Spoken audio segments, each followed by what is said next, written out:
tous. Donc, c'est Maclouf qui parle. Je suis très ravi aujourd'hui d'accueillir le professeur Yassine Gamri-Doudan de l'Université de La Rochelle. Peut-être un petit mot d'introduction pour celles et ceux qui ne connaissent pas professeur Yassine Gamri-Doudan. Donc, il est actuellement professeur à l'Université de La Rochelle, comme je viens d'indiquer. Il est directeur du laboratoire informatique, images et interaction, un laboratoire avec une équipe avoisinant une centaine de membres, de chercheurs. Depuis 2019, professeur Gamri-Doudan, donc il est également nommé en tant que professeur à Walton Institute for Information and Communication System Science en Irlande. Mais avant, professeur Yassine Gamri-Doudan était en région parisienne pour faire sa thèse de doctorat à l'UPMC, si je ne me trompe pas, qui a été soutenue en 2003 et puis suivi de la soutenance de son HDR à l'Université Paris-Est en 2010. Les sujets de recherche, globalement, je vais assez naturellement les raccourcir, mais peut-être qu'on en saura un petit peu plus dans la présentation.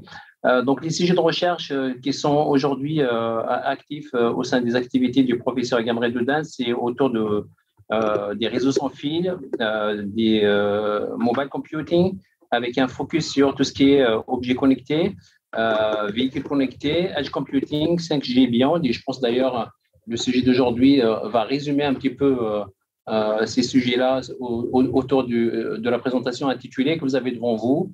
Service Placement with Load Distribution and Service Migration in Edge Computing for 5G and Beyond Networks. Donc, je ne vais pas plus retarder et reprendre la parole plus que ça. La parole est à toi, Yassine. Merci encore d'avoir accepté notre invitation pour ce séminaire à Système. Merci beaucoup, Maclouf, pour la présentation. J'espère que vous m'entendez tous bien. Sinon, n'hésitez pas, je peux parler plus fort. Donc, merci à tous ceux qui sont venus en présentiel et à distance. Donc, je vais en effet vous présenter aujourd'hui un travail qu'on a fait avec un de mes doctorants qui a soutenu sa thèse il y a à peu près 1 an maintenant, Addison Magalhães Maia, qui était en co-tutelle entre l'Université fédérale du Ceará et La Rochelle Université.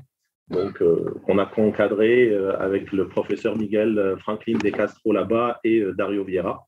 Donc, c'est un travail qu'on continue. Donc, c'est un peu la base de ce qu'on fait actuellement sur ce domaine-là. Donc, voilà, je vais vous dire un peu les résultats qu'on a obtenus et sur une dernière diapo, les perspectives qu'on a aujourd'hui avec nos projets actuels. Ah. Non, encore un problème technique, désolé. Bon. Ça marche. Bon, Maclouf a tout dit par rapport, j'avais préparé une diapo au cas où, donc il a déjà tout dit, donc je vais la laisser comme ça et je passe directement à la suite. Donc, bon, d'abord, en fait, je vais faire une introduction par rapport à la motivation du travail, mais je enfoncerai principalement des portes ouvertes. Ici, en tout cas, pour ceux qui je pense que tout le monde connaît le domaine, je vais parler un peu des travaux passés qui existent, qui ont motivé un peu notre travail. Et ensuite, les 3 questions de recherche qu'on s'est posées et les solutions qu'on a proposées, qui sont au nombre de 3. Donc, une première approche qu'on a fait tout au début, vers 2019, 2018, 2019, qui était une approche statique pour le placement de services avec de la distribution de charges. Pour le edge computing, donc dans les réseaux, dans les futurs réseaux, donc 5G and beyond. Ensuite, on est passé à une approche dynamique, parce que les demandes arrivent de façon dynamique, elles n'arrivent pas toutes en même temps, mais centralisées, donc pour le placement de services et la distribution de charges. Donc là, on commence à s'intéresser à la migration de services notamment. Et ensuite, on s'est posé la question de la scalabilité de tout ça, et donc on a proposé une variante qui est distribuée, donc pour ce placement de services avec distribution de charges. Et à la fin, donc, je vais faire une conclusion sur ce qu'on a fait et quelques perspectives.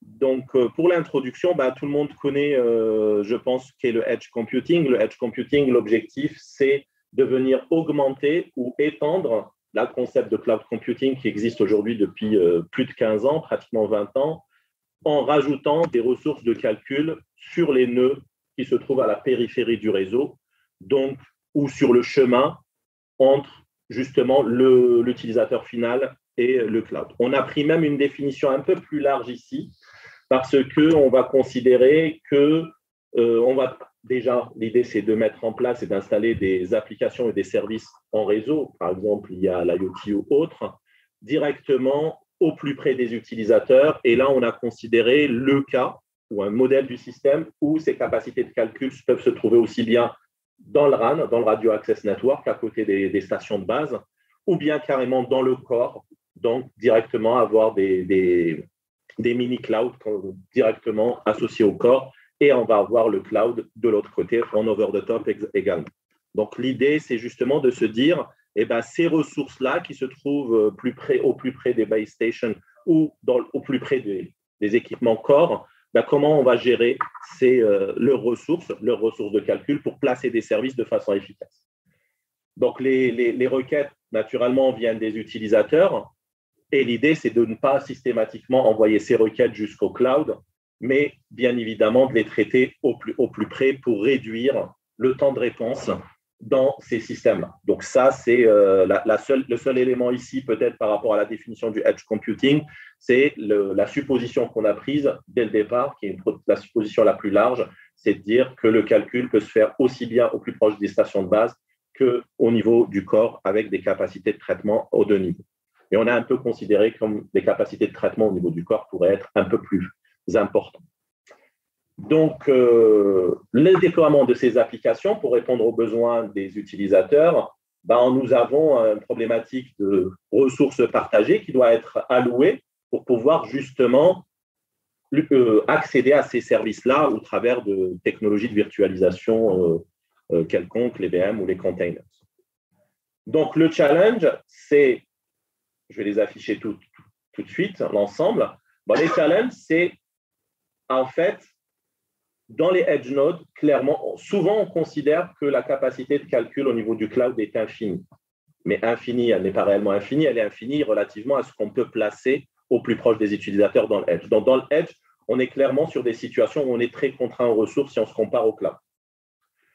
Les edge nodes ou les nœuds qui peuvent faire du calcul, ils vont être dispersés géographiquement.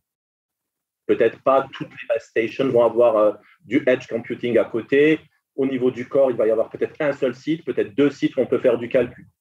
On a une hétérogénéité des besoins des applications également et des charges qu'elles imposent directement sur les edge nodes. Et encore plus, c'est la demande de services par les utilisateurs. En termes de, j'ai mis ici in space and time, au sens où on peut avoir des utilisateurs qui arrivent et qui s'en vont, mais aussi, on ne sait pas où est-ce qu'ils arrivent, où est-ce qu'ils s'en vont. Donc, on a une diversité de où ils arrivent, où ils s'en vont et combien de temps ils restent. Donc, le problème, déjà, il y a un problème de placement de services. C'était un problème déjà qu'on connaissait au niveau du cloud computing, qui est de dire où placer cette multiplicité d'applications hétérogènes. Donc, c'est la première question qu'on se pose. Ensuite, une fois qu'on les a placées, l'objectif, ce n'est pas juste de les placer, c'est de répartir correctement la distribution de charges. C'est-à-dire, si on place 10 applications qui doivent répondre à 100 utilisateurs, l'idéal, c'est qu'on soit par nœud edge avoir à peu près 10 utilisateurs connectés, et non pas 30 sur un et 1 sur une autre. Donc, comment, justement, distribuer la charge sur l'ensemble des instances et des réplicas, toujours en répondant aux besoins de l'utilisateur. On ne va pas mettre l'utilisateur vers un edge trop lointain, par exemple. Et on a la problématique troisième, c'est la problématique de migration de services, qui est la question de quand est-ce que je vais changer une décision de placement. C'est-à-dire, je fais une décision de placement de mes réplicas, et à un moment, je me dis je ne suis plus optimal parce que je ne réponds plus peut-être aux requirements de l'utilisateur en termes de qualité de service. Donc, il faudra peut-être que certaines des instances, pas toutes, d'une même application soient mises ailleurs. Donc, comment réoptimiser le placement pour justement matcher, pour correspondre à cette dynamicité des demandes des utilisateurs lorsqu'elles changent dans le temps et dans l'espace. Donc, typiquement, le travail du placement, les travaux de recherche sur le placement de services dans le cloud computing, ça a été très largement étudié dans le début des années 2010, même peut-être un peu avant. Donc là, je cite juste 3 articles qui sont en fait des surveilles assez larges sur le domaine. Donc, c'est très largement étudié dans le cloud computing. Mais les contraintes ne sont pas les mêmes. Aujourd'hui, ça ne correspond absolument pas au problème dont on parle ici, qui est on a des caractéristiques distinctives du edge computing par rapport au cloud que j'ai cité tout à l'heure. Et donc, si on regarde au niveau du edge computing, il y a un certain nombre de travaux qui ont été publiés depuis 5-6 ans que je cite ici. Et ce qu'on va voir, comme on fait toujours, quand on commence sur un domaine, on se dit qu'est-ce qui a été fait et quel tableau je peux dessiner pour mettre des croix rouges pour dire ça ne marche pas dans ce cas-là. Et ces croix rouges doivent correspondre à un réel besoin. Donc, quels sont les réels besoins auxquels on répond? Et là, on a très rapidement vu que, naturellement, il y avait très peu la plupart avaient au moins 2 ou 3 shortcomings, donc de toute cette littérature. Et typiquement, ce qui n'est pas considéré, c'est la distribution de charge n'est pas systématiquement considérée. Donc, il y a quelques travaux qui la considèrent, mais on a très rapidement vu qu'il y en avait un certain nombre qui ne la considéraient pas. Donc, typiquement, ils font le placement, ils répondent aux besoins de qualité de service des utilisateurs, mais derrière, je n'ai pas une bonne distribution de la charge des requêtes. La deuxième chose, c'est la migration de services, c'est-à-dire répondre à la dynamicité des arrivées des requêtes ou des arrivées des utilisateurs. Là, on a énormément de travaux qui n'y répondent pas du tout. C'est-à-dire, on fait un placement, il est optimal à un moment, mais avec la dynamicité, il ne l'est plus au bout d'un certain temps. Le troisième élément, c'est est-ce que j'essaye d'optimiser un seul objectif ou est-ce que j'essaye d'optimiser plusieurs? Dans la vraie vie, on est souvent dans des situations où on se dit oui, j'aimerais bien avoir le délai minimal, mais j'aimerais pas avoir de failure, de coupure sur ma connexion. Donc, comment être sûr que je n'ai pas de coupure, par exemple? Donc, j'ai toujours également, même si quand je l'exprime comme ça, on voit tout de suite une priorité, je fais exprès, parfois on ne la connaît pas nécessairement. Donc, typiquement, ça a été souvent des travaux, il n'y a que 3 travaux qui ont considéré des optimisations multi-objectifs, essayer d'atteindre plusieurs objectifs à la fois dans leur placement. La prise en compte des ressources contraintes au niveau du edge, il y a quelques travaux qui ne l'ont pas prise en compte, carrément. Ce qui est un peu surprenant parce que dans ce cas, pour nous, c'était le premier élément. L'autre élément d'importance qu'on a tout de suite remarqué et qui a été traité que par 2 articles de la littérature, c'est de dire si je veux une architecture scalable, il ne faut pas que ça soit centralisé. C'est-à-dire que ma décision doit être prise de façon décentralisée à un certain moment.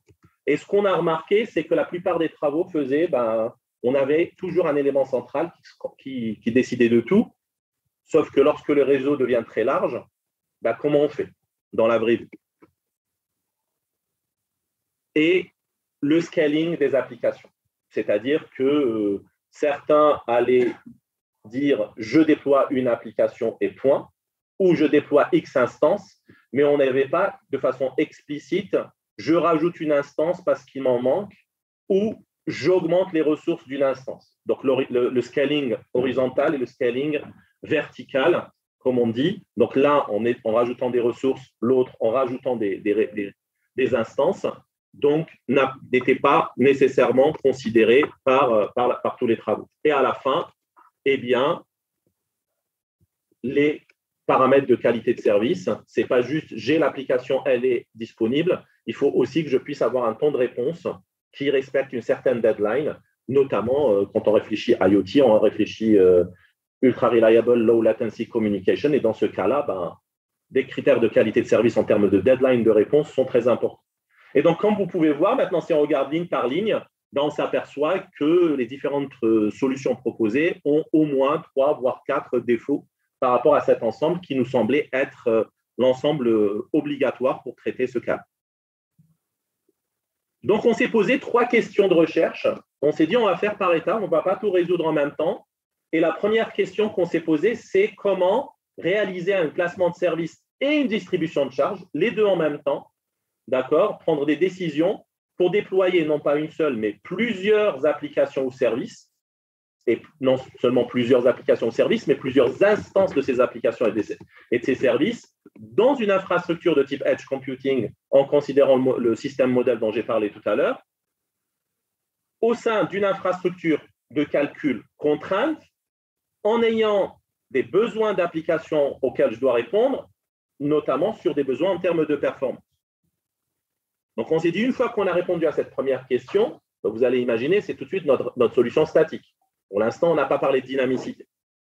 Ensuite, la deuxième question, naturellement, on a rajouté la notion de dynamicité. On s'est dit, mais comment on va refaire ce service, ce placement de service et cette distribution de charges lorsqu'on est dans des situations où on a des demandes applicatives ou des charges applicatives dynamiques dans l'espace et dans le temps. Et donc, en rajoutant une migration de service qui, elle, est coûteuse. Donc, il faudrait que je le fasse à bon escient. Et la troisième question qu'on s'est posée, une fois qu'on a réalisé cela, reste la problématique des infrastructures de edge computing qui sont très larges. Donc, où on a beaucoup de ressources à traiter. Et donc, avoir un seul contrôleur qui est centralisé pour faire tout cela n'est pas idéal. Comment faire cela de façon donc distribuée et donc de façon scalable. Donc, les trois propositions, donc les trois titres que j'avais donnés tout à l'heure, essayent de répondre à ces trois questions-là. Donc, la version statique répond à la question 1, la version dynamique centralisée à la question 2 et la version dynamique distribuée à la question 3. Donc, commençons par l'option statique. Donc, si je regarde l'option statique, donc je rappelle, c'est faire le placement de service et la distribution de charges en prenant en compte les contraintes de l'infrastructure, les besoins de l'application et des critères d'accès de performance, notamment un deadline. Donc, dans le problème, on a considéré les éléments suivants. Donc, dans les éléments qu'on a considérés, donc les utilisateurs sont géodistribués. Donc, les réplicas ou les instances doivent être au plus proche des utilisateurs pour avoir des temps de réponse faibles.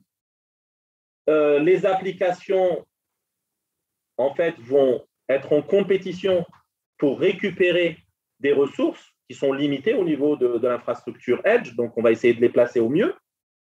Et donc, ça, c'était pour la partie utilisateur. Donc, ensuite, on a considéré que les requêtes utilisateurs peuvent être envoyées à n'importe quelle instance, pas nécessairement la plus proche. On va essayer de distribuer au mieux. Donc, comment, si j'ai des endroits où j'ai une mauvaise ou très peu de demandes, eh bien, peut-être que ça va, si je place une instance là, ça va détériorer les performances. Et si je la place ailleurs, trop loin, ce très peu va mal être servi. Donc, comment servir considérant différents cas de figure. Et sachant que cette notion de placement va affecter le load balancing, c'est-à-dire ma distribution de charge va être affectée nécessairement par le placement parce que je vais essayer d'associer des utilisateurs pour répondre à leurs deadlines, à leurs critères de qualité de service. D'accord? Et sachant que dans ces conditions-là, quand je parle de performance, etc., c'est que d'un côté, on a le fournisseur d'application, de l'autre côté, on a le fournisseur d'infrastructure. Les deux vont potentiellement avoir des métriques qui sont conflictuelles, qui sont antagonistes. Donc, on a décidé, première chose, de se dire on va optimiser quoi. Donc, on peut optimiser plusieurs critères. Naturellement, dans ce genre de problématique, on peut toujours changer les critères qu'on optimise. Mais ces trois-là nous ont semblé les plus intéressants. Après, les formulations détaillées que je ne donne pas ici, naturellement, parce que sinon, ça prendrait trop de temps et ça serait ennuyeux, c'est que la formulation nous permet de modifier les critères. La formulation générale. Donc, le premier, clairement, c'est on a tout de suite pensé URLLC, Ultra Reliable Low Latency Communications. Il faut qu'on puisse répondre à cela. Si on répond à cela, qui peut le plus, peut le moins. Donc, on a un deadline. Quand un utilisateur envoie une requête, il a une deadline pour recevoir la réponse. Donc, on a un problème de qualité de service ici, qui est une deadline maximum de réponse de l'application à partir du moment où j'effectue la requête. D'accord ? Et ce deadline-là, il est strict. On ne peut pas l'ignorer. Donc, le temps de réponse est naturellement le temps réseau plus le temps de calcul. Donc, on considère les deux parties. Et typiquement, la deadline violation, c'est le response time moins l'application deadline Donc, ça nous permet de savoir si on est bon ou si on est plutôt mauvais. Si on a un temps négatif, c'est qu'on n'a pas violé le deadline. Si c'est positif, c'est qu'on est mauvais. Et on a pensé à deux autres objectifs. Un objectif que l'on ne peut pas ignorer, c'est l'objectif du coût. Donc, allouer des ressources à une application à un coût. Donc, typiquement, si on ouvre trop d'instances, le coût pour l'application provider sera élevé.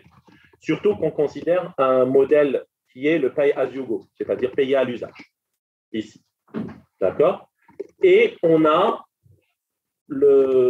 doit minimiser ce coût et on doit minimiser le service unavailability, c'est-à-dire si je surcharge aujourd'hui, il y a le fait que je peux avoir une application parce que pour raison software ou hardware, tombe à l'eau, se crash, mais je peux aussi ne plus avoir accès à l'application parce que le nombre de requêtes est supérieur au taux de réponse qu'elle peut émettre.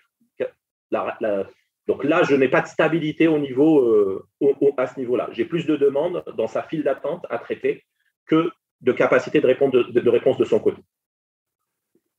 Et on considère qu'une application est indisponible lorsque tous ces réplicants ne répondent plus. C'est-à-dire parce qu'à un certain moment, on va pouvoir rediriger vers les autres, mais quand je ne peux plus accéder à aucune, c'est que j'ai ça. Ça peut être, comme je l'ai dit, lié à une node failure ou à un problème logiciel, mais ça peut être aussi à une surcharge de notre part. Donc, typiquement, on a fait une modélisation, donc multi-objectif avec des contraintes de cette problématique. Donc, notre objectif, c'est de minimiser la portion globale qui inclut les trois fonctions précédentes. Donc, ici, on en a mis plusieurs parce qu'on a généralisé. D'accord? Donc, la deadline, le coût et la failure.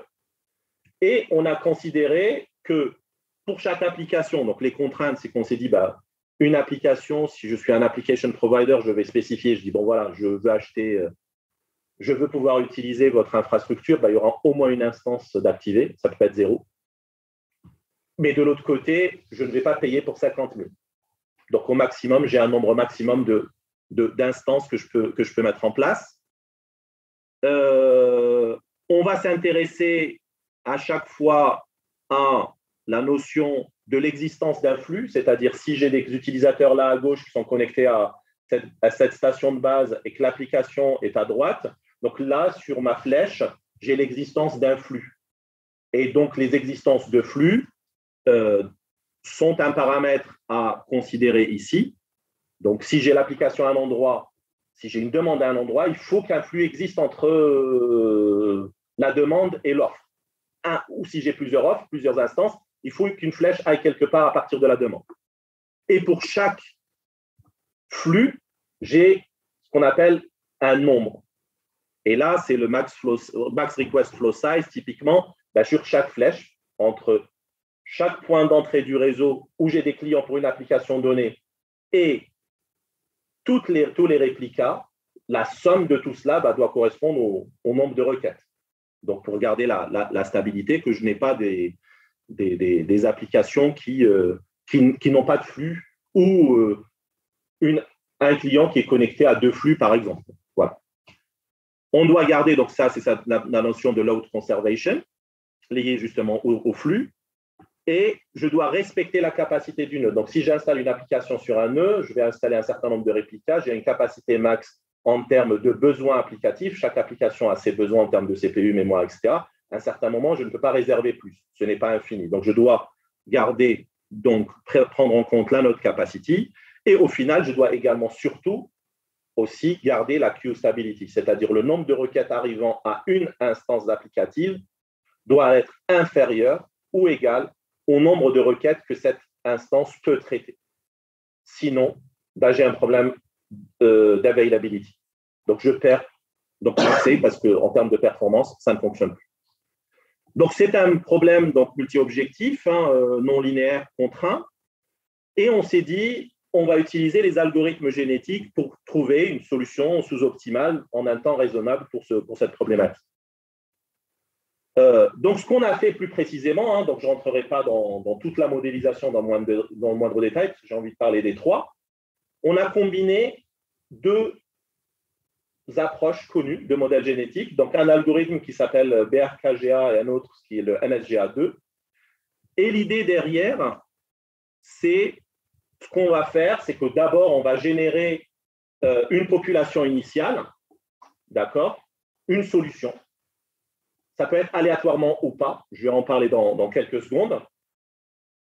Je vais évaluer sur cette solution, enfin un ensemble de solutions, pardon, je vais évaluer sur cet ensemble de solutions la fonction objective et je vais regarder si derrière, j'arrive à une optimisation et je vais classer les différentes solutions proposées.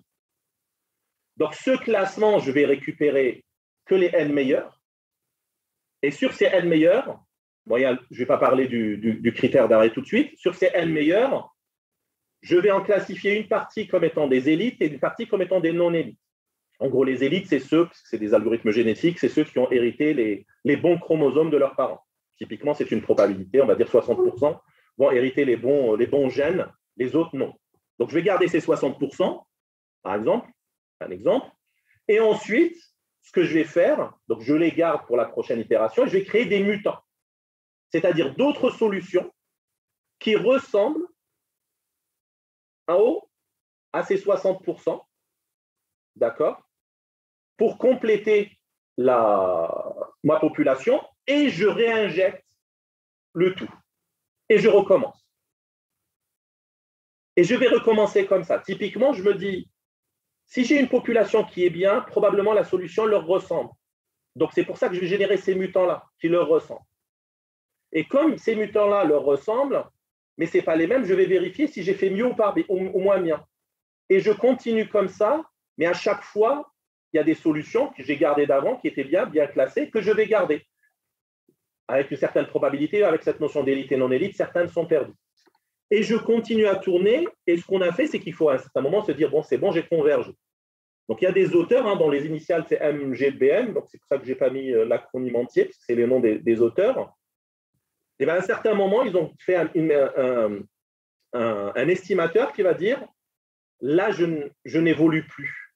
Je pense que j'ai convergé parce que je ne fais plus de progrès dans mon amélioration de solution. Et donc, comme je ne fais plus de progrès dans mon amélioration de solution, je vais prendre la meilleure solution que j'ai et je m'arrête là. Et la meilleure, c'est celle qui, comme je les ai classées, c'est celle qui est au top. D'accord? Donc, typiquement, le principe général. Il y a un problème aussi dans l'initialisation. Si j'initialise mal, je mets du temps à converger. Je mets beaucoup de temps à converger. Donc, ce qu'on a fait, c'est qu'on s'est dit, et si on prenait des heuristiques simples et qu'on initialisait à partir de ces heuristiques simples. Typiquement, je prends 3-4 heuristiques toutes simples. Ça me sort mes 3, 4 ou 10, ma population initiale, et puis je commence à enrichir. Donc, on s'est dit, on pourrait faire comme ça. Donc, et c'est ce qu'on a fait, et on a vu en effet qu'on gagnait du temps. Et puis, on a utilisé un opérateur de Pareto, parce que comment comparer deux solutions lorsque les objectifs, qu'est-ce qui est le plus important, le deadline violation ou le cost? On va les classer. On va dire ça, c'est plus important que ça, ce qui permet de faire le classement des N meilleurs. Donc, ce qu'on a fait, on a dit tout de suite, nous, le plus important, le primary, c'est la deadline violation. Donc là, c'est l'évaluation des performances. Les autres sont classés comme on est là. Et on a 3 types d'applications. Donc, des applications, les classiques, donc IMBB, URLLC et MMTC, donc plutôt IoT massive, plutôt mobile broadband et plutôt IoT temps réel ou temps réel tout court. D'accord? Donc, on a des pourcentages de chaque type d'application. On a 5 x 5 stations de base. Chacune contient un edge. Et on a un edge cloud au niveau du corps et un cloud au niveau en OTT, en over the top. Et on a 10 000 utilisateurs fixes, parce qu'on est dans la solution statique, qui arrivent. Et on a comparé 8 algorithmes différents. On a comparé par rapport à la solution optimale, pas une heuristique, avec du mix, résolu avec du mixed integer linear programming. On a une solution où on met tout dans le cloud. On a 2 autres heuristiques où on dit d'abord, je minimise le délai réseau quand je place les applications et ensuite, je minimise je choisis en fonction du shorter deadline. Ceux qui ont, comme je ne peux pas minimiser le network delay pour tout le monde, ben, je vais prioriser les URL LLC, je vais les mettre proches et les autres plus loin. Donc.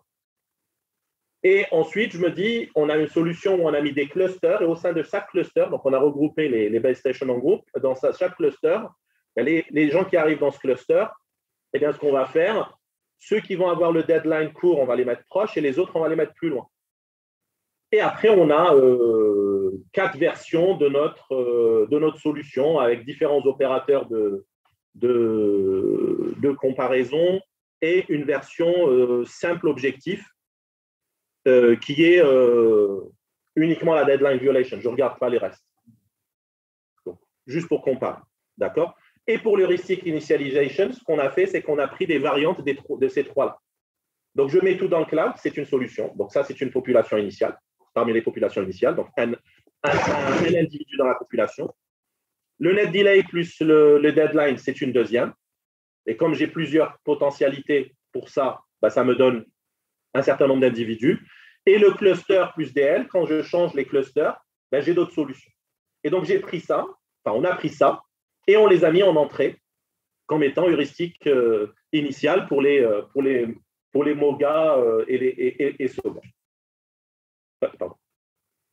Donc, les performances, ce qu'on a remarqué, ben, typiquement, la première chose sur la notion de deadline violation, bien évidemment, lorsque je fais la résolution exacte avec MILP, j'ai le pourcentage minimal de deadline violation. Donc, le deadline c'est le plus bas. Ce que je vois, c'est qu'au niveau du cloud, si je mets tout dans le cloud, bon, ben, mon deadline n'est pas respecté du tout, hein, c'est énorme. Et au milieu, je vais avoir un certain nombre de solutions. Donc, toutes les autres solutions se trouvent au milieu. Et comme vous pouvez voir, donc les solutions simple objectif et la solution complète que nous avons proposée, MOGA, se retrouvent donc parmi les meilleurs. Bon, quelque part, donc notre résolution, ça ne veut dire qu'un seul truc, c'est que la combinaison pour trouver la solution sous-optimale fonctionne correctement. C'est un problème d'optimisation. On est censé justement nous rapprocher de l'optimalité d'une certaine manière. Donc après, on a regardé le coût, donc qui était le deuxième élément. Là aussi, donc le coût, le coût minimal, c'est le cloud et le simple objectif. Et ensuite, dès que je mets les autres ont un coût plus important, parce que j'ai besoin de plus d'instances. Et l'ensemble des solutions MOGA, c'est un peu au milieu. D'accord ? Donc, on se retrouve dans des solutions plutôt correctes. On a été un peu surpris que la simple objective ait donné le coût minimal, parce qu'on avait regardé que la deadline violation. Donc, typiquement, si on réfléchissait que coût, ben, quelque part, avec la deadline violation, on arrivait quand même à l'avoir assez correctement. Et la dernière, c'est la service availability, c'est-à-dire est-ce qu'on a surchargé tellement que le service est tombé. Donc, le cloud, naturellement, ben, c'est l'availability est plutôt bonne, mais comme je viole mon deadline, ben, quelque part, ben, je considère que même si j'ai une réponse, je ne sais pas available complètement. Les solutions qui ont réfléchi que deadline ont une performance moyenne parce que ça surcharge certains réplicas. Et les solutions qu'on propose, comme on inclut dans l'optimisation l'availability, on se retrouve au top. Donc, typiquement, ici, donc, on a essayé donc, de répondre à ce problème de service placement et load balancing en prenant un certain nombre de contraintes, comme vous avez vu. Donc, on a abouti à une formulation d'un problème d'optimisation multi-objectif qui considère à la fois les caractéristiques des applis avec un critère de qualité de service qui est le deadline de réponse à l'application, le besoin de demande, la demande des ressources, et aussi on considère côté application qu'on a un nombre maximum d'instances. Donc, on ne peut pas payer pour 1000 instances lorsque je suis un provider. On a respecté donc, la capacité du nœud parce qu'on l'a prise en compte. Et on a essayé de formuler une solution sous-optimale réaliste en un temps correct qui combine donc deux heuristiques connues des algorithmes génétiques. Et pour l'initialisation, ce que j'avais dit, c'est que on avait conclu au final, après plusieurs essais, que si qu'on utilisait une heuristique et non pas un truc aléatoire au départ pour choisir la population initiale, ça convergeait encore plus rapidement, on avait des solutions beaucoup plus rapidement et intéressantes.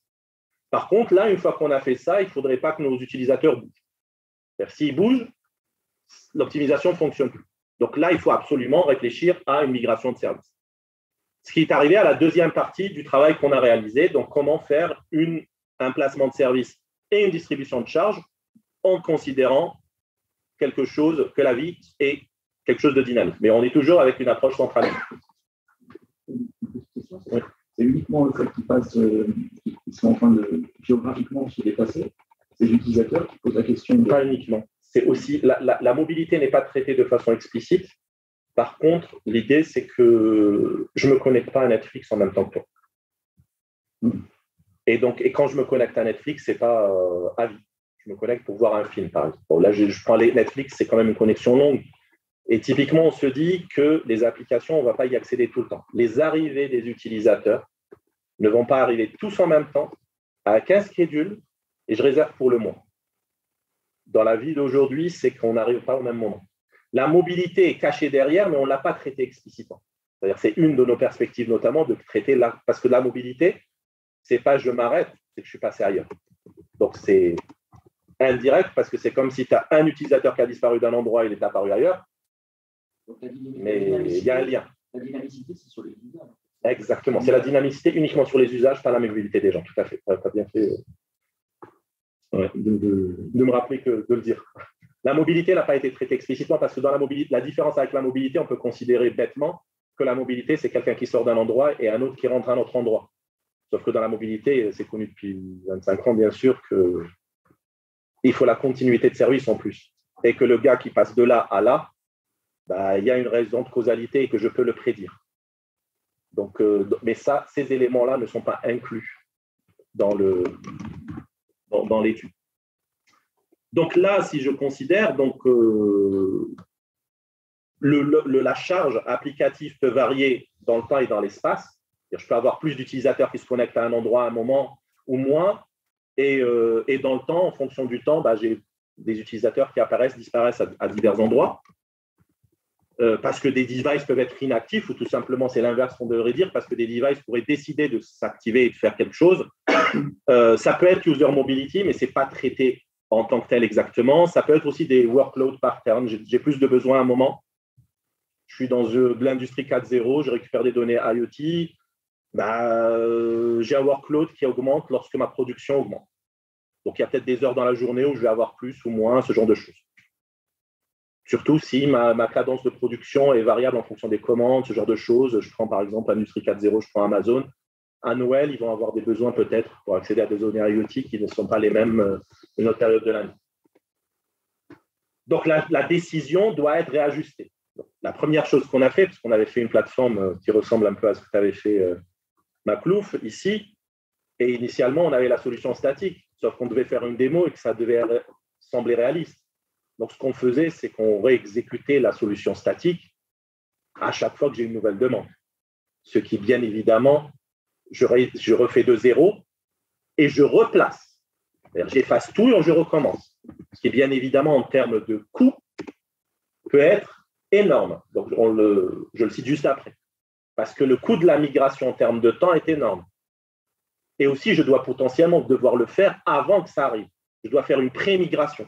Je dois me dire, ça va arriver parce qu'il y a un coût en termes de délai qui est gros. Et si quelqu'un a demandé une donnée à IoT, on lui dit, attends, je vais installer d'abord l'application, après je discute avec toi.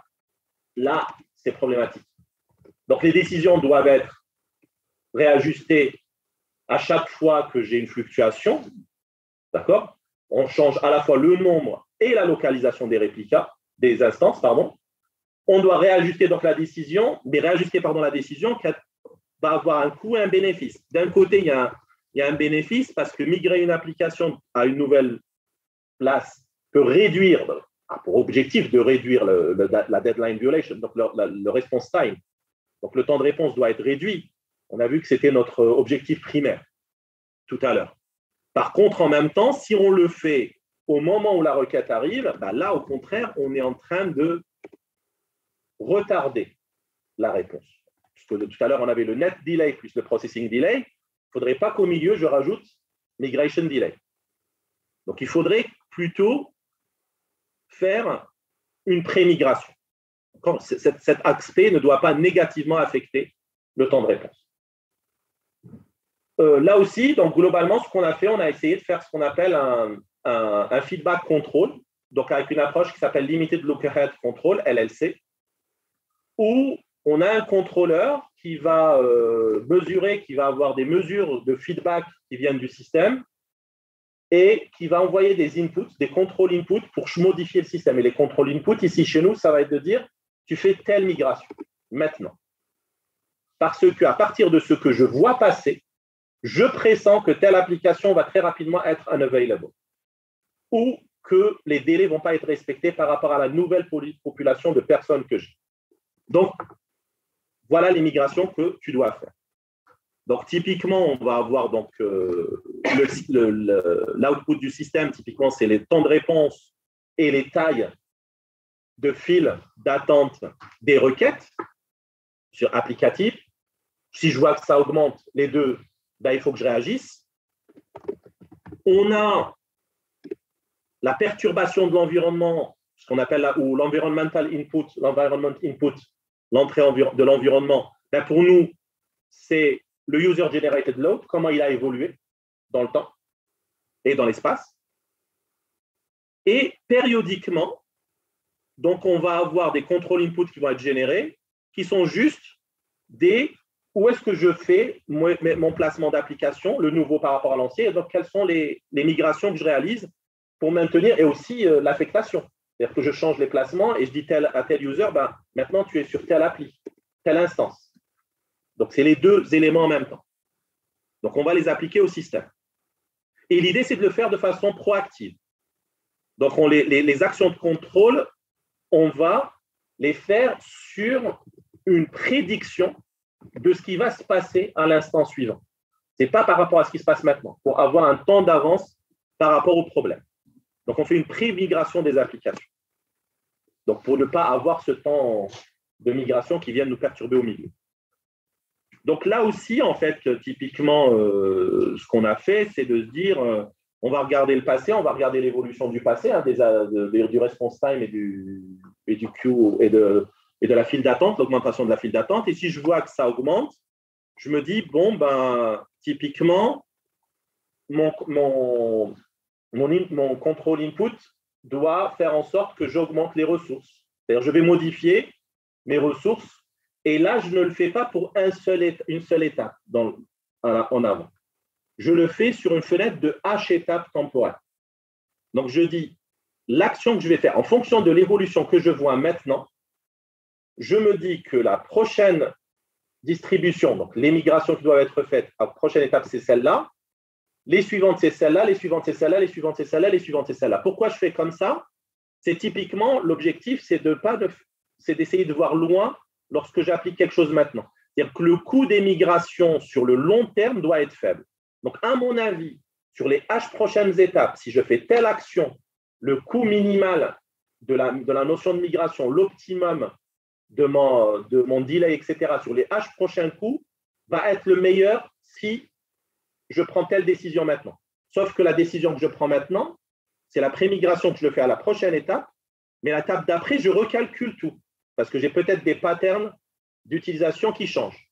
Mais au moins, quand je prends la décision, je ne la prends pas en regardant juste à côté, parce que peut-être qu'il y a une décision qui est un peu moins bien maintenant, mais qui peut mener à une convergence vers des choses mieux par la suite.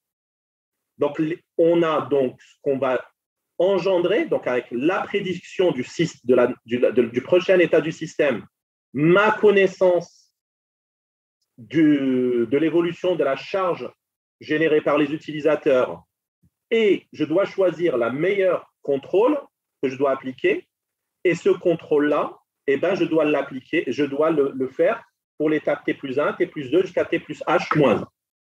Et j'applique que le premier. Et donc, pour résoudre cette optimisation qu'on vient d'avoir ici, j'utilise la même approche.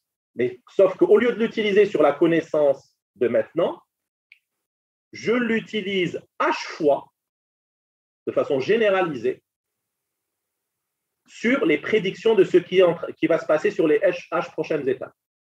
Et je me dis que dans les H prochaines étapes, quel est l'ensemble des solutions des H étapes qui est l'optimum. Là, je ne regarde pas l'optimum de maintenant, je regarde le vecteur d'optimum sur les H étapes. Optimum, non, ce n'est pas un optimum local, c'est un optimum global, mais c'est pas une solution exacte. Puisqu'on est sur une heuristique. Donc, on va essayer de s'approcher de l'optimum global, si tu veux. Mais c'est vrai que BRKGA et NSGA2 peuvent atteindre un optimum plutôt qui est local à cause de la fonction. Ça dépend d'initialisation. C'est très dépendant d'initialisation. Ça peut aboutir à un optimum, en effet, qui est local. Et on n'a pas prouvé que l'optimum, justement, bon, je parle de ça, que l'optimum s'approchait plus du global. On a juste montré par expérimentation si on choisit bien l'initialisation, on a plutôt des résultats qui sont simples. Et donc, on réutilise la même chose, mais cette fois-ci, H fois. Donc là, on a comparé, là aussi, plusieurs algos. Hein. Enfin, il y a 4 algos et 2 versions de notre algo. Il y a 2 manières de représenter les séquences. Maintenant, ce n'est pas un individu qu'on cherche le meilleur, on cherche le meilleur individu à chaque étape sur H étape, donc H individu quelque part. Et donc, on a 2 manières de représenter cette séquence H, dont je n'ai pas détaillé ici, mais qu'on a au niveau de la comparaison avec une solution statique. Hein, je place tout le monde au même endroit. Une solution, je place tout dans le cloud. Et une solution où j'utilise le net delay et la deadline, comme tout à l'heure. Donc, je minimise le délai réseau et lorsque j'ai conflit, là, je place surtout l'instance qui a la plus faible deadline ici, l'autre un peu plus loin. Et on a une solution one-time step, c'est-à-dire que H égale à 1. Il y a le égal qui a sauté à gauche, qu'on appelait H. Donc,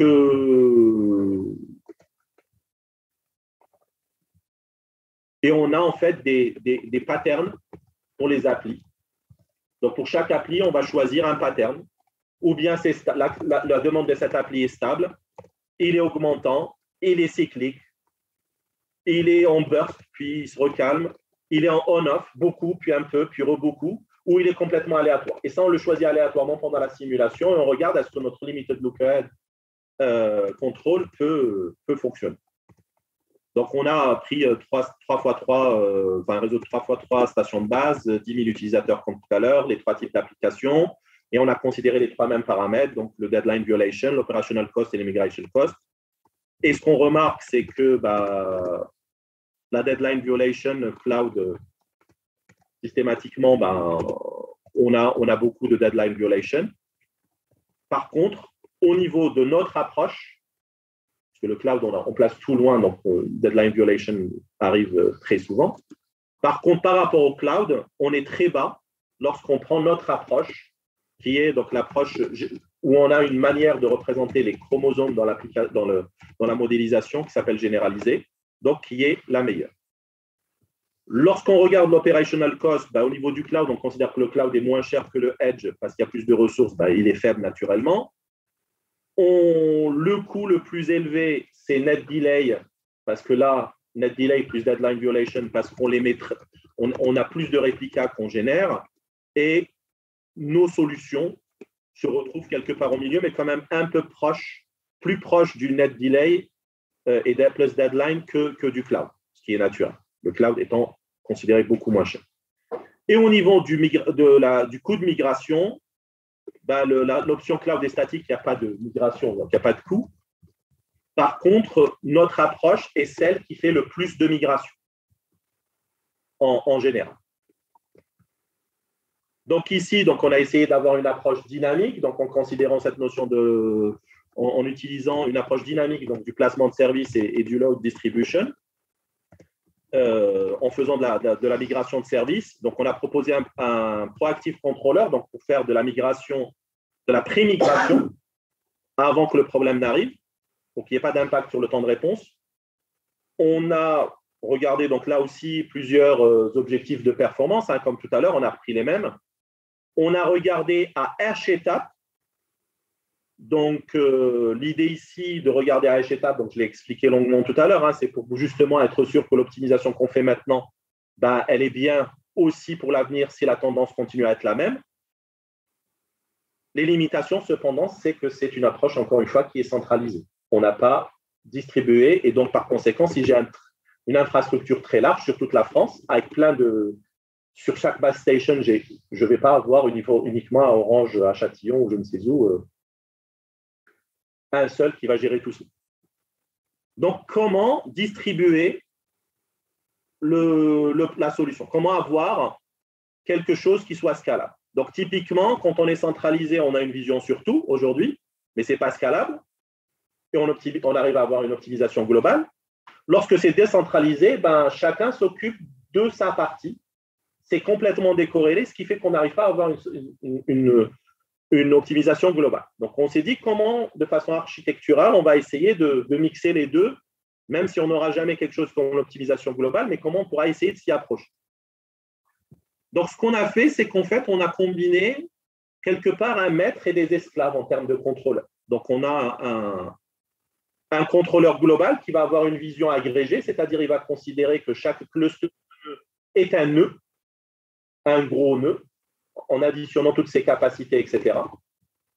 Il va donner à chacun sa mission sur ce gros nœud, et puis chacun va gérer ce gros nœud. Les différents nœuds qui sont à l'intérieur de sa partie.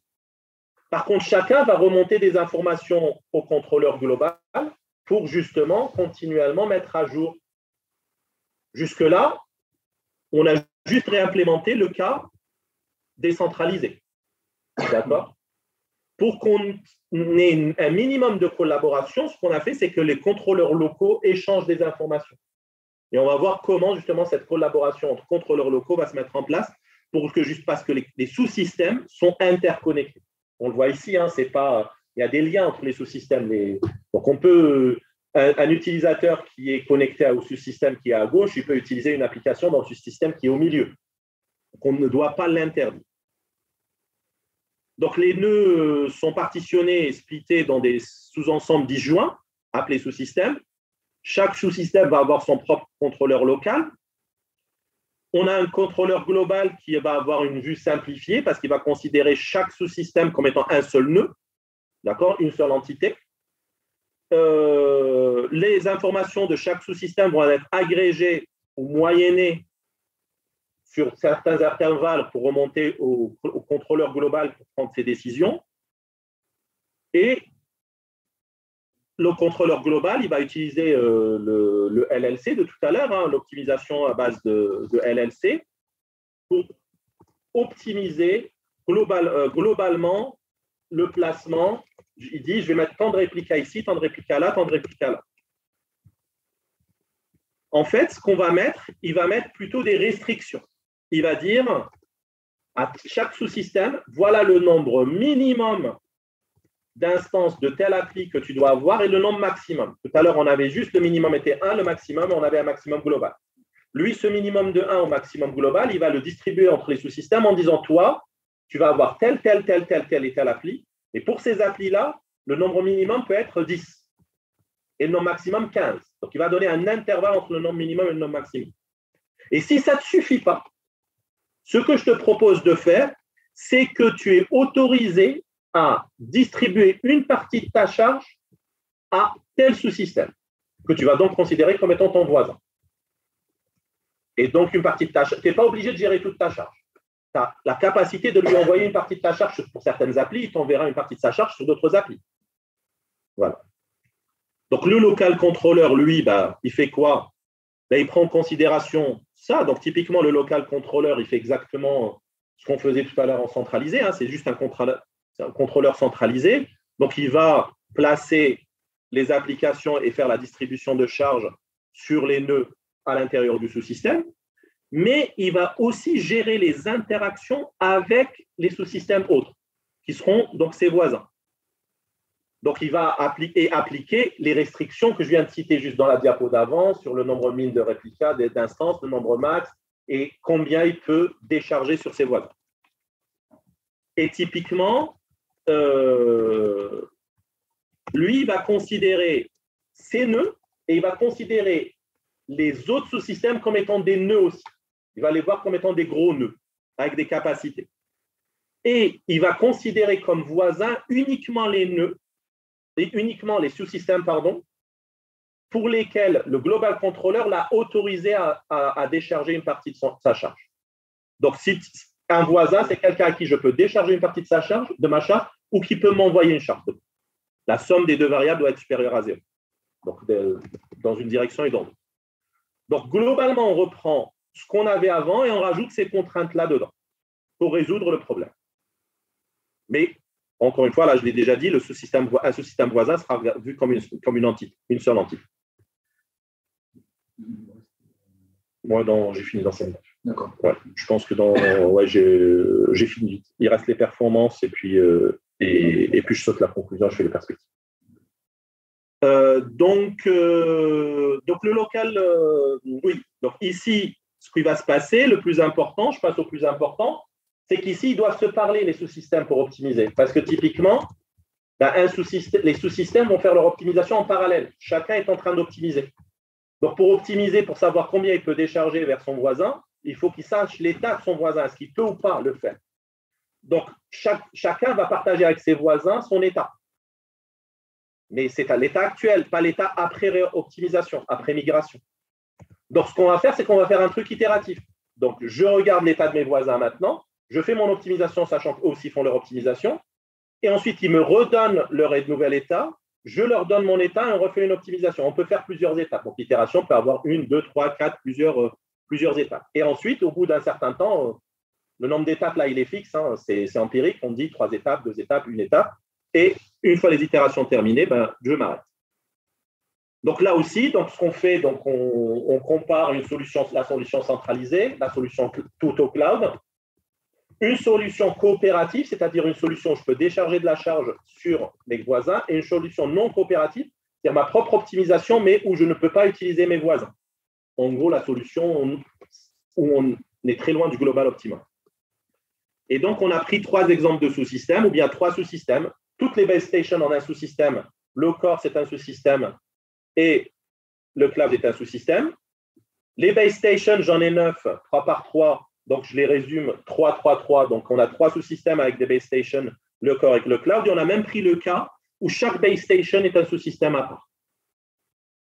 Et on a comparé. Et donc, dans la comparaison de performance, on a regardé 2 choses. La violation du deadline. Et ce qu'on voit ici, c'est qu'au niveau du cloud, on est toujours très mauvais. La solution centralisée est la meilleure. Et ensuite, on avait des valeurs qui sont plutôt proches pour la non coopérative, la coopérative avec une seule itération et la coopérative avec 2 itérations. Mais c'est souvent la coopérative avec une seule itération qui fonctionnait bien, avec une violation de deadline qui était plutôt baissée, notamment lorsque plus j'avais de sous-systèmes, plus ça baissait. Donc l'idée, c'est d'installer plein de contrôleurs, c'est le mieux. Notamment par rapport à la non coopérative. Donc là, je viens de montrer les différences. Et au niveau du temps d'exécution, c'est un peu pareil. Le temps d'exécution se réduit sur 2 choses. Bon, au niveau de la centralisée, c'est le plus élevé par rapport à la coopérative, une seule itération. La non coopérative, c'est encore plus rapide. Et la coopérative, 2 itérations, elle est en général 2 fois plus longue. Mais plus j'avais de sous-systèmes, plus le temps était faible. Par contre, derrière, il faut gérer les contrôleurs. Hein. Plus j'ai de contrôleurs, je ne veux pas. Si on met un contrôleur par base station, c'est quand même un système complètement autonome là. Donc, pour finir sur cette partie, donc là, on a fait une hiérarchisation avec un contrôleur global qui gère des contrôleurs locaux et des contrôleurs locaux qui vont coopérer entre eux et qui vont se coordonner. Et on a remarqué à ce niveau-là, c'est que, plus on a de contrôleurs et moins on a d'itérations, plus ça marche bien dans ce cadre-là. C'est-à-dire qu'il n'y a pas besoin d'avoir plein d'itération pour que ça marche bien au niveau de la coopération. Donc, pour conclure, donc, on avait 3 questions initialement, donc on y a répondu. Donc, la première, c'était une optimisation multi-objectif, mais statique. On avait trouvé qu'il y avait 2 algorithmes génétiques combinables qui donnaient de bons résultats. L'initialisation était importante, donc il fallait une heuristique pour initialiser. La deuxième question, pour mettre en dynamique, et bien là, on a utilisé l'approche Limited Look-Ahead Control, qui a permis justement d'avoir un bon compromis entre performance et coût de la migration, en faisant des pré-migrations. Et ensuite, on a mis en place une architecture distribuée, une collaboration pour justement résoudre le problème si j'étais en train de gérer une infrastructure, par exemple, sur toute la France ou sur toute l'Europe. Et là, on avait un trade-off à trouver entre performance et scalable decision. C'est-à-dire, plus on distribuait la décision, plus on avait une meilleure performance, mais quelque part, derrière, ça risque d'avoir un coût élevé, d'avoir autant de… Plus on décomposait le problème, mieux c'était. Mais ça risque d'avoir un autre problème de l'autre côté. Donc, typiquement, je reviens à mon tableau tout à l'heure. Donc, ça, c'est ce que j'avais tout à l'heure avec les encoches rouges. Et comme vous pouvez imaginer, quand on a répondu à la première question, il en restait plus que 2, des choses qu'on n'avait pas traitées. Donc, on n'était pas sur une architecture distribuée, on ne faisait pas de service migration. Quand on a fait la deuxième contrib, on n'avait juste plus l'architecture distribuée. Et avec la troisième contribution, on a résolu le problème de l'architecture distribuée. Et donc, on a réussi à répondre à notre challenge de respecter toutes nos contraintes initialement prévues. Bon, je ne vous ai pas parlé d'IA, de machine learning. Typiquement, aujourd'hui, la première chose auquel on pense, donc je peux vous le partager, c'est que le LLC, on peut très bien le modifier avec de meilleures performances en utilisant des approches type reinforcement learning ou deep reinforcement learning. Donc, dans notre idée, il faudrait qu'on parte sur ces approches-là et qu'on réfléchisse pour obtenir encore de meilleurs résultats pour le cas pré-migration et prédictif, parce que pour l'instant, c'est assez simpliste et on n'apprend rien des décisions passées, ou pas grand-chose. Ensuite, aujourd'hui, on parle de plus en plus de réseaux qui combinent, donc ça, je ne l'ai pas écrit là, mais je le dis, le premier élément. Aujourd'hui, on parle de plus en plus de réseaux où, dans le réseau, là déjà, dans la supposition, on avait mis du calcul un peu partout, ce qui n'est pas réaliste aujourd'hui, mais dans la 6G, on imagine que le calcul sera complètement colocalisé, que les décisions qui seront prises ne seront plus juste prises sur le calcul, mais on va réfléchir caching de données.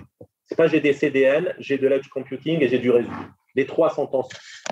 On va parler du C3 ou même du 4C.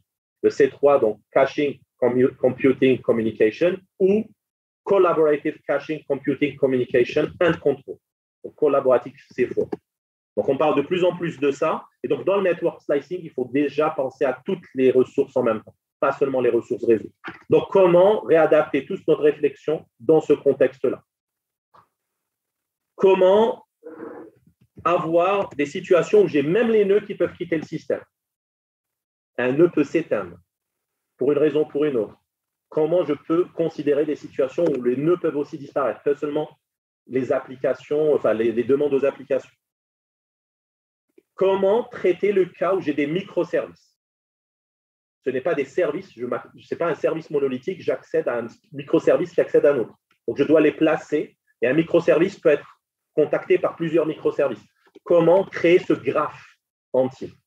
Et comment gérer son placement sur le graphe combinant communication, caching et computing? Donc, comment faire si j'ai plusieurs fournisseurs de tous ces éléments-là? Comment partager le pay-as-you-go, le réseau, le compute, le caching? Quel modèle économique? Comment créer les incentives pour ça? Et donc, ce que j'avais dit tout à l'heure, comment introduire de l'IA dedans, du machine learning, parce que ça nous permettrait notamment de considérer encore plus d'interactions au sein de ce système complexe, qui devient de plus en plus complexe, et donc passer d'approches d'optimisation classiques ici à des approches plutôt reinforcement learning ou deep learning, etc. Et tous ces éléments-là, aujourd'hui, on les traite, nous, dans l'équipe, dans mon petit groupe, dans un projet c'est un projet Systera qui s'appelle Scoring, avec 4 universités, donc un projet international, donc avec une université en Turquie, Sabancı University, et 2 universités canadiennes, donc Concordia québécoise, parce que c'est le Québec qui cofinance ce programme, donc Concordia et l'UQAM, l'Université du Québec à Montréal. Donc, c'est un projet que je pilote et les objectifs de ce projet, de l'ensemble du partenariat, de la collaboration, c'est de répondre à toutes ces questions-là. Donc, peut-être que dans 2 ans, je reviendrai vous voir avec des résultats encore plus intéressants ou pas, je ne sais pas. Donc, voilà. Je vous remercie beaucoup. J'ai mis un peu plus d'1 heure, je suis désolé.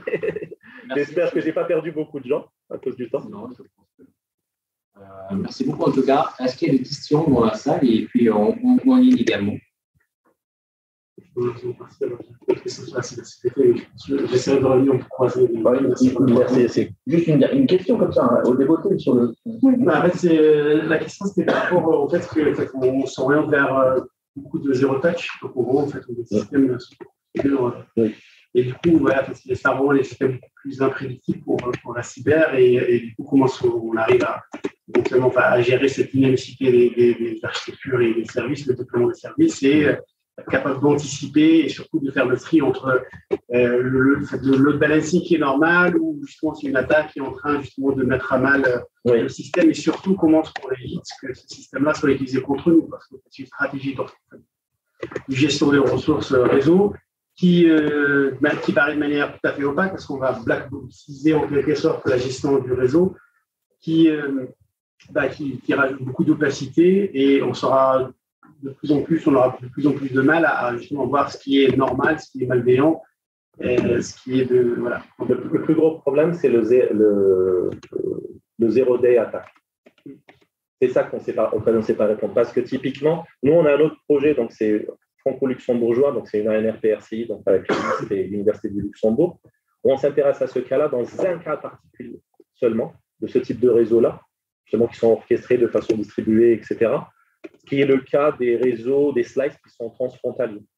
Pour le cas des transfrontaliers, donc des véhicules connectés autonomes. On prend déjà juste ce cas-là. Et donc, juste avec ce cas-là, on va s'intéresser justement à identifier les attaques qui peuvent arriver sur ce système-là, qui peuvent engorger un slice, engorger une application, ce qui fait que mon véhicule autonome va renverser un piéton au niveau du passage d'un réseau physique à un autre réseau physique entre le français et le luxembourgeois, par exemple. Et les gros questionnements qu'on a là-dessus, c'est les zero-day attaques. Parce que si on connaît déjà quelque part, si on a un dataset qui décrit l'attaque, on apprend et à côté, tu vas systématiquement avoir des slices dédiés à la sécurité qui vont continuellement analyser. Tu vas avoir dans chaque slice donc, ton choix d'IA qui va reconnaître les attaques. Ça peut être du reinforcement learning, du LSTM, ce que tu veux. Donc, il y a plusieurs approches, les gens qui essaient de développer. Si tu les mets sur des slices différents et que tu veux vraiment une séparation entre les slices sur le principe, tu utilises des choses comme du multi-agent reinforcement learning ou du federated learning pour justement apprendre et détecter une attaque. Et ensuite, ce que tu fais, tu la renvoies sur un slice qui en réalité a très peu de ressources juste pour la. Tu inondes ce slice exprès. Mais le gros problème qu'on a systématiquement est la traçabilité. Aujourd'hui, les approches, tout le monde nous parle de blockchain, sauf que ce n'est pas scalable, mais bon, ça c'est notre histoire. Ça peut être une permission pour blockchain, pour garder justement la trace et être sûr de qui a fait quoi et d'où ça vient. Et l'idée, c'est de combiner tout cela. Mais en combinant tout cela, je suis désolé, je ne donne pas de réponse, mais je donne plus une question. Moi, à chaque fois que j'entends cette stratégie-là, je me pose la question suivante, et qu'est-ce qu'on fait avec les zero-day attaques? Ce qui se passe tous les jours. Tous les jours, on a une nouvelle attaque qu'on ne connaissait pas, qu'on n'a pas apprise. Et ça, dans des environnements comme ça, de plus en plus automatisés et qui gèrent notre vie, qui est de plus en plus automatisée, en effet, c'est un risque. Je suis complètement d'accord avec toi. J'avais aussi des commentaires sur l'utilisation massive de l'IA, justement, qui elle-même reste vulnérable. Tout à fait. Travailler sur les adverse machine learning et d'être capable justement de la confiance sur l'IA et de rectifier l'IA. Donc, je pense que c'est aussi problématique aussi. Et j'avais aussi un commentaire par rapport à un moment donné sur l'IA. Parce que j'ai regardé, par exemple, les GAN, parce qu'à un moment donné, le processus de générer sur la partie algorithmique, donc générer, ça ressemble aussi à ce que peut faire les GAN, notamment sur les générateurs et les discriminants. Et du coup, c'est peut-être quelque chose à creuser pour voir toujours générer de meilleurs. C'est des choses qu'on regarde. En fait, Addison continue avec moi en postdoc sur le projet Scoring. Il regarde 2 choses. pour l'instant, donc le Deep Reinforcement Learning est légal. Donc, il a repris, il est reparti, il est revenu. Il a repris il y a quelques mois. Mais pour l'instant, pour répondre aussi à la question, je crois plus en des déploiements de ce type d'approche basée optimisation aujourd'hui, avec notre connaissance actuelle sur le machine learning, des déploiements pure machine learning. Ça, c'est justement, je pense qu'il y a pas mal de choses à voir avant. Merci. Pas de rien. Est-ce qu'il y a d'autres questions en ligne ou au salle? Moi, peut-être que je suis pas plus sur le problème dont vous avez parlé. Et je me demande quelle est la sensibilité de ces problèmes au rapport qu'il y a entre les délais de transport et les délais de computation de l'application. Parce que j'imagine que si j'ai une application qui a un temps de calcul très très long, finalement, je place tout dans le cloud et je fais bien. Et ça a entraîné ma réflexion à la question suivante. Est-ce qu'on peut déjà définir la classe d'application pour laquelle a du sens penser à l'edge computing? Oui. Initialement, en fait, j'ai changé le titre initial de ça. Il y avait IoT en préfixe du titre actuel. Okay. Et ça, c'est le débat que j'avais avec Addison. Parce que pour lui, ce type d'approche, si je fais du edge computing, c'est pour l'IoT. Je n'en ai pas besoin pour autre chose. Ce que je ne partage pas nécessairement, pour des raisons autres. Typiquement, l'IoT, ça génère beaucoup de trafic. Donc, certes, même si parfois c'est sur des applications qui vont avoir un temps de réponse long, si je peux éviter de générer du trafic jusqu'au c'est mieux. Et donc ici, ça a été beaucoup pensé sur real-time IoT, parce que même si on a mis des catégories, on voit bien que quand on a appliqué l'optimisation, la formulation initiale, elle est très générique, F1 jusqu'à Fn, et après, il y a une petite flèche qui dit j'ai deadline violation et c'est le primary. Donc, typiquement, si je dis ça, c'est typiquement lié au fait que c'est de l'URLLC qui nous turlupine le plus. Et c'est parce qu'il y a une conviction que c'est les premières choses qui vont utiliser le edge computing. Ceci étant dit, aujourd'hui, on voit des gens réfléchir à faire du in-network computing, c'est-à-dire dans les network switch, voire avec du P4, le langage fait pour piloter des switches, qui est un langage très simple, donc ils font des appels à la procédure externe pour faire du transcoding de vidéo 360 ou de communication holographique, qui sont très lourds, très prenants en temps, mais qui ont parfois des contraintes de délai assez courtes. Typiquement, là, je voyais tout à l'heure en haut, j'ai eu l'impression que c'était une... Non, à un moment, je croyais que c'était une caméra 360. C'est peut-être une caméra 360 d'ailleurs.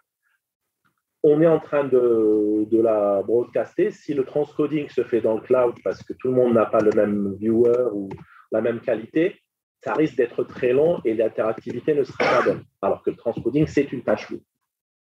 Donc, il y a toujours, même au niveau des tâches lourdes, aujourd'hui, on a des contraintes parfois de délai et de plus en plus. Notamment, on entend beaucoup parler du holographic type communication ces dernières années pour le Net 2030, donc la 6G et tous les réseaux au-delà de 2030. Donc, même ça, c'est des cas où le calcul est long, mais où j'aurais besoin de calcul au plus proche. Donc si j'ai pas de contrainte de délai, pas beaucoup de débit généré et du calcul long, c'est uniquement ça qui fait qu'au final, le cloud est préférable. Donc, il y a beaucoup de choses qui font qu'on va éviter le cloud pour plein d'applis. D'autres questions? Moi, j'avais une question sur... Alors, je ne suis pas spécialiste du tout du sujet, donc peut-être c'est une question de béotien, mais on voit que les variables qu'on essaie d'optimiser, que ce soit les requêtes finalement d'accès à des services, des systèmes de calcul ou mise à disposition de vidéos ou autres, en fait, sont distribuées de façon relativement aléatoire. Donc, il y a une notion de stochasticité assez forte derrière. Et en optimisation, il y a quand même toute une littérature d'optimisation stochastique. Oui. Et il m'est venu en tête en particulier des approches que j'avais vues utiliser, qui s'appellent des approches par décomposition-coordination. Je ne sais pas si tu les connais. Pas du tout. Ah, ok. Elles étaient traitées dans un laboratoire pas très loin de à la main. Non, oui, IGM, ils ne sont pas au Lama, ils sont travaillés au CERMIC, D'accord. Cohen. D'accord. Et je me suis demandé si ça avait été déjà utilisé ou pas. Non, on n'a pas regardé du tout ce type d'approche. Nous, on est plus, justement, on est plus heuristique. Oui, alors, sur ce travail, c'est heuristique pour aller plus vite, pour des raisons de rapidité. Ouais. C'est ça. C'est exactement ça. C'est vraiment pour des questions de rapidité, parce que justement, je le montrais tout à l'heure, il y a certaines optimisations qui prenaient 2 heures. Sur une machine, sur un serveur normal. Et donc, typiquement, on ne peut pas se le permettre. Donc, on va sur des heuristiques pour avoir du semi-optimal. Et c'est vrai que c'est des approches, je veux bien avoir la référence. Je suis toujours curieux de découvrir de nouveaux trucs. On a une question en ligne. Loïc, si tu nous entends, vas-y. Oui, je vous entends. Alors, j'ai 2 sujets. Le premier, j'ai bien aimé le slide des perspectives parce qu'avec la dimension réseau, stockage et compute, la question que je me posais, c'est est-ce que vous avez intégré dans cette réflexion-là le compute hétérogène? On voit bien de plus en plus, il y a des ASIC, des coprocesseurs, des GPU et pas forcément, enfin, tous les nœuds du compute ne sont pas forcément homogènes. Et donc ça, c'est une première question. Lié à ça, il y a toute la réflexion sur tout ce qui est le data-centric compute. En fait, plutôt que le compute centrique, c'est la donnée qui devient centrique, où on va exécuter proche. Et le corollaire à ça, c'est j'ai vu que vous aviez comme fonction d'optimal le côté majoritairement temps de réponse et taux de service de temps de réponse. Est-ce que la notion d'énergie consommée pour le calcul ne rentrerait pas avec notamment les discussions actuelles de l'énergie, de la minimalisation de l'énergie? Est-ce que ce n'est pas une autre fonction à considérer? Ouais, je vais merci, vous avez mis le doigt sur les 4 sujets. Le premier sur l'énergie, c'est en effet dans nos perspectives, je ne l'ai pas mis là, c'est un oubli. On a déposé notamment un projet à la région, donc Nouvelle-Aquitaine, qui s'appelle Govern B5G. Et l'objectif du projet, donc le G de Govern, c'est Green. C'est comment intégrer non pas l'énergie efficiency, mais ce qu'appelle Google le Carbon Intelligence. Google parle de Carbon Intelligent Computing Platform. Typiquement, ils se disent, si j'ai de l'énergie renouvelable dans un data center, si elle est disponible, je ne vais pas faire le calcul dans le data center X, je vais mettre ça dans le data center qui a de la disponibilité d'énergie green. Donc, je vais réduire mon impact carbone. Et c'est un argument publicitaire pour eux. Cependant, ce dont je ne suis pas sûr, parce qu'ils ne sont pas très clairs là-dessus, c'est est-ce qu'ils considèrent la consommation énergétique du transfert de la migration des données ou pas. Par contre, nous, si on se met dans le cadre Edge Computing, on peut très bien avoir la même notion de… Je ne parlerai pas de Green Computing, mais plutôt de Carbon Intelligent Computing, c'est de dire, si j'ai des Edge nodes qui sont alimentés par de l'énergie propre, je vais plutôt aller vers cela. Par contre, sur le chemin, combien d'énergie pas propre je vais consommer? Pareil et surtout si je suis en mode microservice. Donc, tout ce questionnement, on se le pose.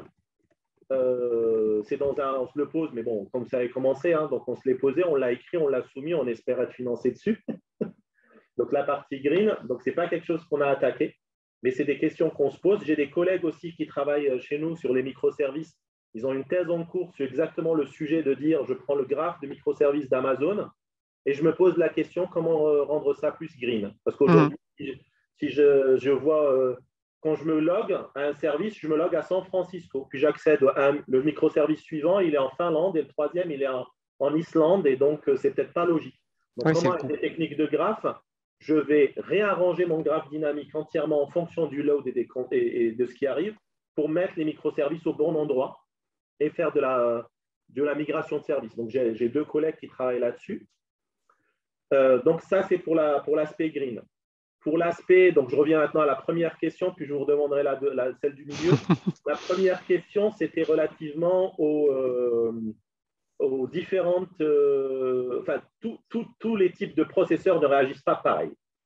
La réponse, c'est le genre de truc que quand on fait de la modélisation, pour de l'optimisation, on ne pense pas. Puis on dit, bon, maintenant, on va prendre un stagiaire, on va bosser ensemble, on va implémenter le truc. et on lui donne des Raspberry Pi, des NUC et des comment ça s'appelle des Jackson Nano. Et on s'aperçoit que c'est 3 mondes différents. Et que même la compilation n'est pas la même. Et on se dit, eh oui, mais je n'ai pas tenu compte de tout cela dans mon truc. Et typiquement, ça, c'est le genre de truc qu'on n'a pas du tout intégré, mais que dans la vraie vie, il faut absolument l'intégrer parce que 2 serveurs ne sont jamais les mêmes. Donc là, ça on s'en est aperçu en mettant la première expérimentation. Et pour la partie data-driven computing, eh bien, c'est pour ça en fait que je parle de computations, que de computing, caching and communication. C'est dans ce sens-là. Aujourd'hui, le caching, c'est pas je cache comme les CDN, je cache mes vidéos, YouTube cache ses vidéos à un endroit pour que ça soit proche des utilisateurs ou Netflix. C'est vraiment les données IoT, par exemple, qui sont générées à un endroit et qui sont consommées à un endroit, je dois les mettre au plus proche de la création et de la consommation.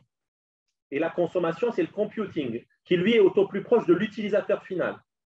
Comment organiser pas ce triptyque, mais ce quadriptyque entre la fourniture de données, son stockage, sa consommation par du compute et les utilisateurs qui sont de l'autre côté. Donc ça, c'est typiquement les choses que justement on essaye de faire avec cette notion de 3C. Merci, c'était bien dans l'esprit, mais c'est très intéressant ce que vous faites. Et la question, peut-être le corollaire, aujourd'hui, ça nécessite d'avoir une information importante sur le besoin réel de chaque charge de calcul. Aujourd'hui, quand on lance, pour optimiser tout ça, la question, c'est d'avoir une prédictabilité que pour une application, un microservice, quel va être réellement son usage. Mais merci pour ces réponses. Et c'est cette interface-là aujourd'hui que je n'ai pas vu trop définie ou trop évoluer. Celle-ci, en fait, c'est là où justement l'IA rentre en compte et on ne l'a pas mis ici.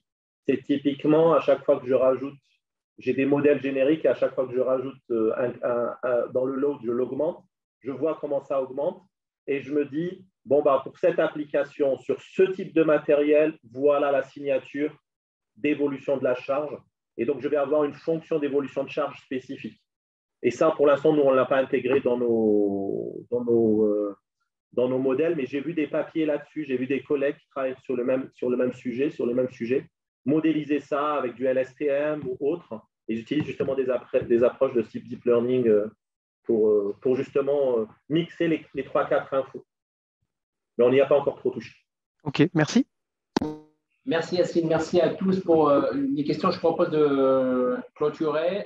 Moi, j'en ai plein des questions et du coup, je profite de ta présence, je te garde un petit peu avec moi. Et tous ceux qui souhaitent rester, que ce soit en ligne, que ce soit en physique, vous êtes le plus que les bienvenus à continuer à discuter avec le professeur Yacine Gamrindé. Merci à tous. Merci à tous ceux qui sont venus et merci d'avoir assisté pour les questions.